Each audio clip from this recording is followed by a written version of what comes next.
Welcome, class, to another episode of Trump Whisperer, translating stupid. I'm gonna need you to put on your Imaginary Stoopid Goggles before I give you this breaking news. Keep in mind, this kind of stupid gives you brain freeze. I mean, the shit hurts. You gotta squint when you listen to it. Prepare yourselves. This just in, breaking news. Donald Trump has just hired his first DEI vice president, Senator J.D. Vance. The J.D. stands for Genius Dipshit. Yes, I know, and you know. Genius starts with a G, but they don't know that.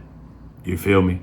You see what kind of people we working with? Let's keep it moving. Yes, I said DEI, because he damn sure didn't earn it. Why? Because this man has been a senator for 2 years. He's done absolutely nothing. He wrote a book called Hillbilly Elegy that was made into a Netflix movie. That's about all the experience this man has, and he somehow elevated himself to vice president. Now, who is he going up against? A senator for 11 years? Has done everything he can to become Donald Trump's lapdog? Yes, that's the one and only Tim E.G. Scott. The E.G. stands for extra gums. This man has passed bills, some of them quite large and somewhat effective, and he got looked over. How do you hire somebody who doesn't have the qualifications and overlook somebody who has a shit ton of qualifications? I know how. Meritocracy. You know, that thing where you have to have merit to be able to be qualified for a certain position.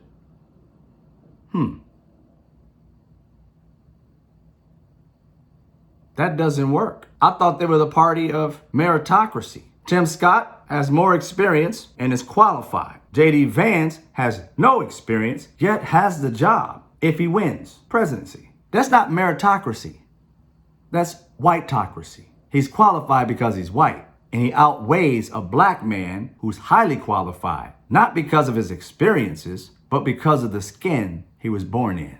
I thought the Democrat Party was the party of plantation and non-free thinking. Sounds like that's the Republican Party, because there's been a black president and a black vice president in the Democrat Party, and the Republican Party always passes up on qualified black people and hands it to white folk with no qualification. It would literally kind of make sense if they brought a white guy that had 13, 14 years experience, and you can say he knows better because he's more qualified. But now we understand, Republican Party, white guy with 2 years experience and never really passed anything. Black guy who has over 10 years experience, has passed some good legislation, has done everything he can for the Republican Party, been there when they needed him, gets looked over for a guy who has 2 years and no other experience. Wrote a hillbilly book.